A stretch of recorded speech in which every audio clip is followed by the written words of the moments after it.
po si Jumo. Kami. Come closer para... Yan.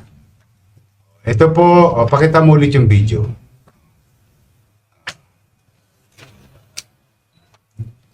Ayan. Di ba? Ayan si Boy Paldo. Ayan. Tinitira yung tanso. Kawawan driver. Siya na naman ang magbabayad. Ayan, ikaw ba yan? Yung pangalawa? Ba't Jumong ang pangalan mo? Koreano ka ba? Ba't Jumong? Jumo Jonky ka yata? Hindi naman. Ba't Jumong? Pinalayo sa'yo. May nanay ka pa? May tatay ka pa? Nanay na lang. Ilang taon na nanay mo? 60. Alam niya yung nangyari sa'yo? Siya yung nag-ano sa'yo? Ano sabi ng nanay mo sa'yo? Pumatagbuhan sa kansada na Yo. Na ang ano? ganun narinig kong sinabi. Ano pangalan ng nanay mo? Medang. Ha? Medang. Nedang? Medang. Nedang? Medang. Paano yun? N? M-E-N-G. Oo, Medang. Medang. O yun.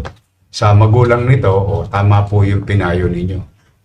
Tama ba sinabi mo? Yung ayaw kanya matagpo ang nakalatag sa kalsada. Opo. Totoo naman, ganun din ang sasabihin ng nanay ko sa akin, lalo na tayo sa tundo. Kasi yun ang posibilidad. Hindi ibig sabihin, yun na yung tiyak na mangyayari. O yan yung sinabi sa'yo ng magulang mo. So siya nanonood sa live, siya nakapanood. O ano sa anong pagkasabi niyang gano'n, ano? Yung pagkasabi niya po sa akin, nun, agad po akong nag-isip. Sige mo, yung ano, isa pong makita niyo po sa salin na tatagpuan na lang po kami. Tatanggapin mo na lang po kami. Ayun.